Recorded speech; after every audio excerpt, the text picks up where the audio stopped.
Hey guys, how you doing? Welcome back to the Art House. We are in full vibe mode for this video, and I'm going to tell you why. I know what you're thinking. I could have combed my hair for this one. I could have. Yep. But I did not. And you know why? Because it doesn't matter. This video is a special one. We're going to reveal a couple massive announcements. All right, so first we're going to have a sample pack, art pack opening. So some folks have bought into that opening. Hopefully they'll score a huge card. I wish them the best of luck. And we're going to do that probably tomorrow. All right, so look for an announcement in the Collector Art House Discord and the Sorcery Contested Realm fan page and marketplace. All right. Speaking of which, there's a couple things going on the screen, right? So in the background here, this is the original painting for Predestination, or as we've come to know it now, Kythera Mechanism. That is what it's going to be called in Alpha, just revealed in this past week. All right, so a massive card, beautiful artwork. In this video, we're going to feature the work of Severine. All right, because there's some special announcements coming. She did this amazing artwork, and there's a card, only one card, that you could argue trumps this one. The biggest card in the game. And maybe we'll see that at the end, so stay tuned, all right? In the upper left-hand corner here, we have a video. When the fan page reached 1,000 members, I did this special video and tribute to Severine. All right, so rolling in the screen is that video, and you're going to see several of her artworks as we talk through some of her background. All right, and now in the middle here, we're at the Collector Art House website, www.collectorarthouse.com. So what I wanted to show you, if we go to Sorcery Behind the Art, right, this is one of the pages that I'm most proud of, that I developed early on, and I continue to expand and contribute to as I get additional insights from the artists. So thank you very much to them for sharing these really substantial and important historical nuggets that really make the game really exciting and help us build that attachment between artist and collector and fan and game player, right? All right, so if we go through here, there's several pieces from Severine which I featured. All right, and we're going to talk about the Philosopher's Stone in a moment. That is a big-time, special, iconic card, right? And then here's Predestination. All right, so I'm not going to get into it, but you can click on any of these. Here are the 4 elemental avatars. These are going to be exclusive to Alpha, from what we understand, right? And when Beta comes out, we believe there's going to be 4 new avatars introduced that will replace these. So I believe these will be an Alpha exclusive. So you get the 4 non-foil avatars in the pre-con decks from the Alpha Kickstarter release. And then in the booster packs, you have a chance, low odds, low pull rates on average, of pulling these in a foil variant. So you'll have the foil on the front, and then on the back, you'll get the full art with no text boxes. So those will be absolutely incredible. You could play with the full arts because we're going to understand very well what these do. You don't necessarily have to play with the card text side. It's kind of your choice. If you like the foils, cool. If not, you play with the full arts on the back. It's a preference thing. All right, so several videos here. These are all clickable, and each one tells a story. It continues to grow. So a really fun page, a lot of good insight. But what I wanted to focus our time on is the Philosopher's Stone. All right, so we're going to spend a little time on the webpage. I'm going to walk through the history of the Philosopher's Stone, and then we're going to go to the webcam, and I'm going to show you a few things live, okay? All right, so let me, I don't like to read unless I absolutely have to. So I'm going to narrate this a bit and tell you a little bit about Severine's background. All right, so Severine is a French illustrator, painter, and designer. After her beginnings in fantasy illustration, she specialized in magical representations where trees intermingle with creatures and men. All right, so here are 2 of her books.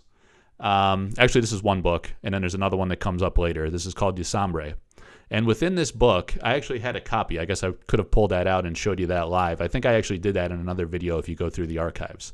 But in this book, we find several images and illustrations she had done that provide the inspiration for several cards in Sorcery. And that includes the Philosopher's Stone.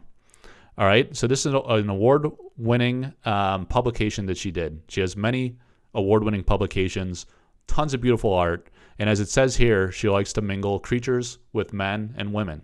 So there's a lot of this blending of nature and humanity. And we see that in each of the 4 elemental avatars and in several of her art pieces. All right, so Sombre. And if you could pick that book up, go look for it. It's absolutely beautiful. So here we start to see some of the elements that make up the Philosopher's Stone, right? So there's this man that shows up in part of the card. We go back up to the card here, right? Here he is in the upper right. We have the Philosopher. we have the stone, and we have the Ouroboros, right? And then we have various alchemical symbols. So we're going to find that throughout the piece, throughout some of our other inspirations and work. So these, in a way, were kind of these sketches for the Philosopher's Stone. All right? Again, take a look. Up in the left-hand corner, you get this kind of like mask facial outline, right? And here you have it. This is from her book and work she had done prior. Okay? All right, so the legend of the Philosopher's Stone traces back to an era from the Middle Ages to the late 17th century.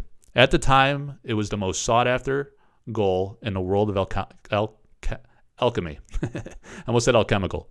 All right, the Philosopher's Stone was a substance that can turn ordinary metals such as iron, tin, lead, zinc, nickel, or copper into precious metals such as gold and silver. Alchemists also believed that it was an elixir of life, with the power to cure illness, restore youth, and grant immortality to those who possessed it. Sometimes depicted as a stone, some believed it was not a stone at all, but rather a powder or other form of substance, sometimes called the tincture, the powder, or the materia prima.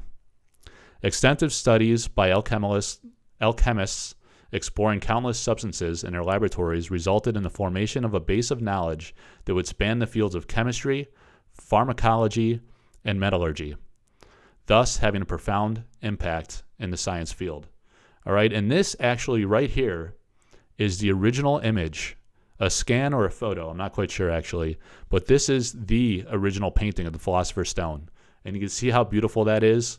We did some special commissions with Severine where she did prints of these, and she digitally removed the stone in the middle and completely re-hand painted that by hand. That sold out in a day. You know, it was a series of 10 copies, very popular. It's a one-time deal last year in 2022. If it were to be offered again, it would be a different kind of variant, you know, to preserve the integrity of that original and that limited series of 10.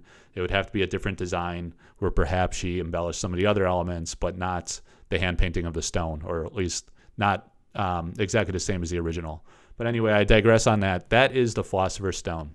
All right. Beautiful story, ties perfectly into sorcery, the concept of spells.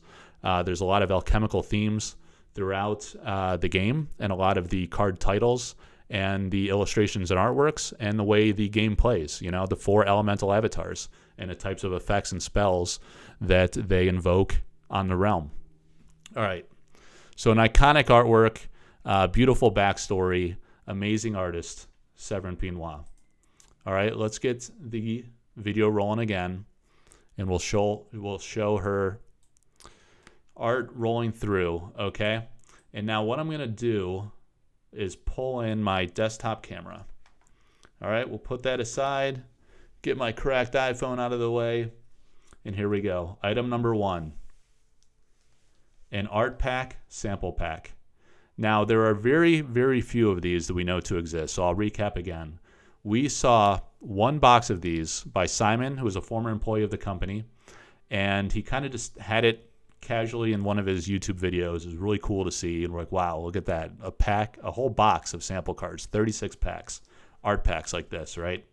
And what came to happen within the subsequent months of that video is he gave out one pack to various people that helped the project in various ways. And that's how these onesie-twosie packs are coming to be.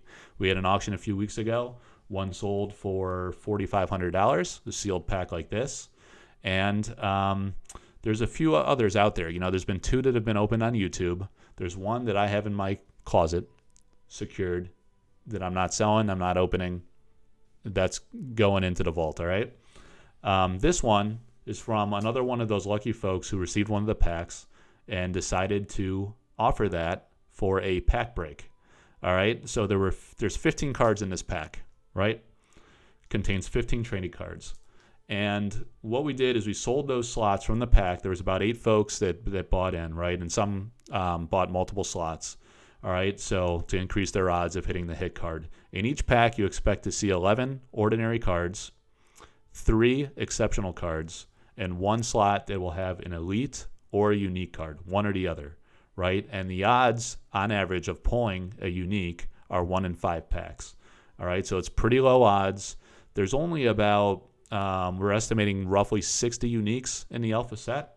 And at the time of the sample card printing, this was fairly early stage. You know, we believe these were printed in the latter part of 2021. There's some anecdotal evidence from the Discord and comments from the company that would suggest that these were likely printed in fall of 2021 or winter timeframe, okay?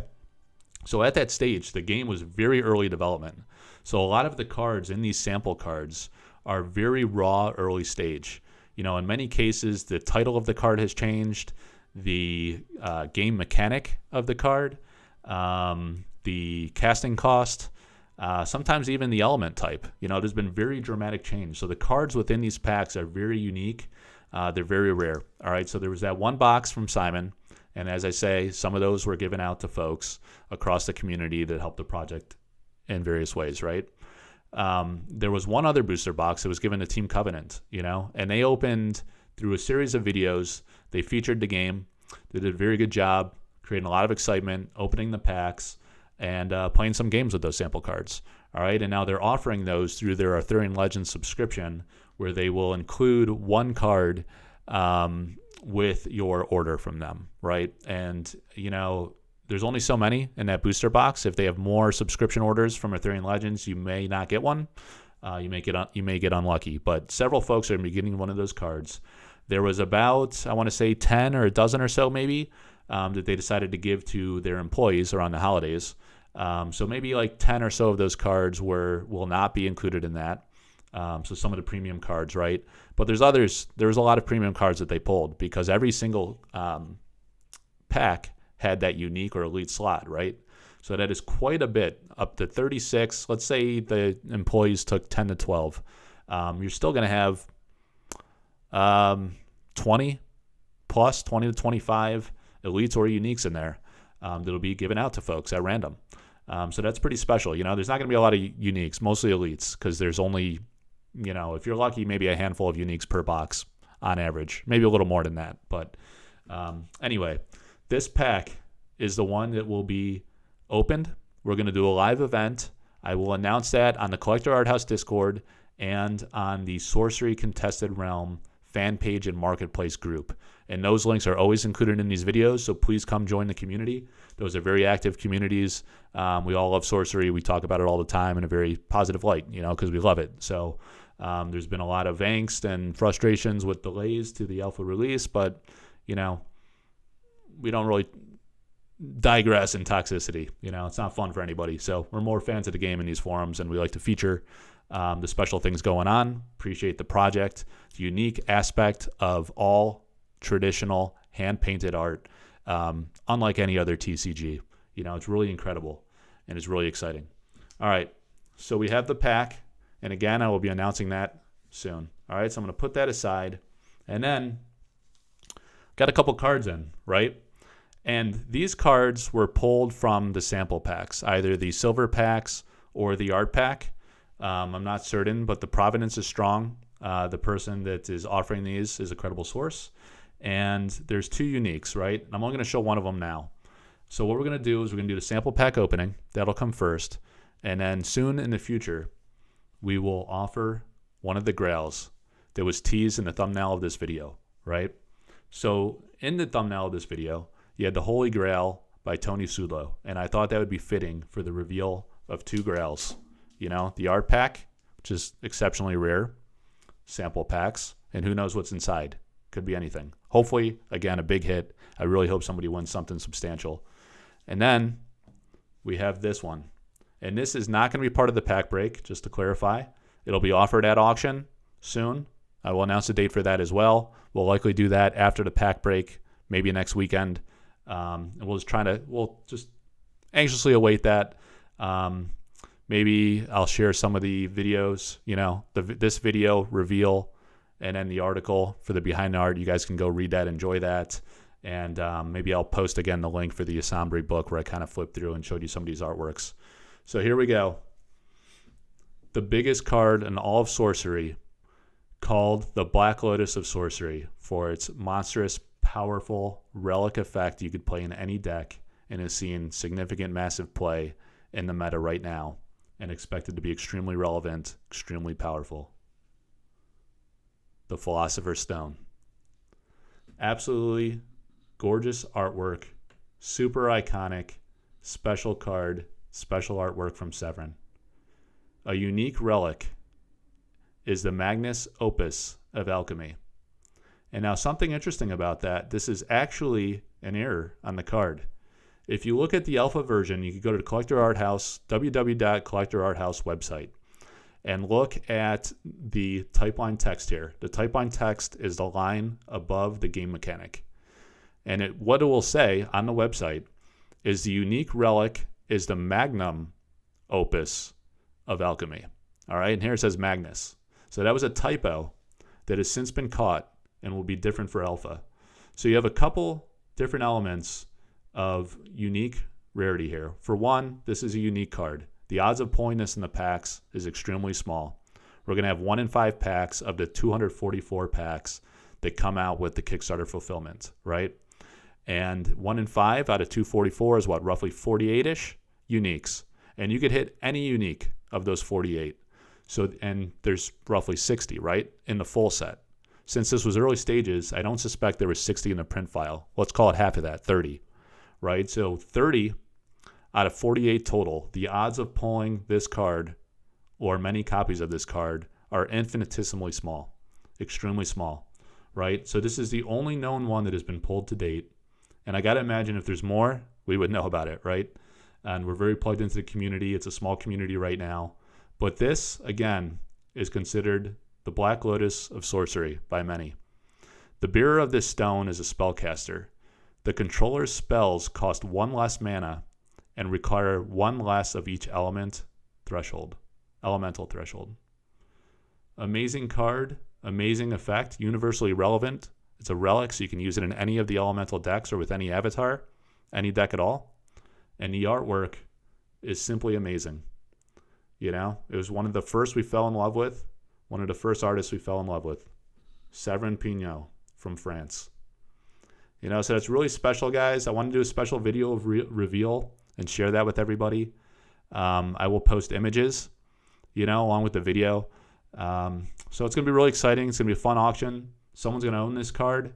They might be the only person to own it, or maybe a handful of people end up owning one of these in sample card form. So extremely special. It's going to be a powerhouse card, the biggest chase card, most likely in the alpha set, or at least one of, absolutely. All right, guys. So that's it. I hope you enjoyed that. Thank you for following along with the video. I always appreciate you sticking in there for the 20 minutes we do on average. And please like and subscribe and share the video with your friends. And again, I always appreciate it. Please follow the links. Please consider joining the different forums. You don't have to join Patreon, but join the Discord. It's free. The Facebook group, it's free and it's fun. It's positive. We love sorcery. We love to have you. We love to hear your ideas and excitement about the game. Thank you, guys. And until next time, take care.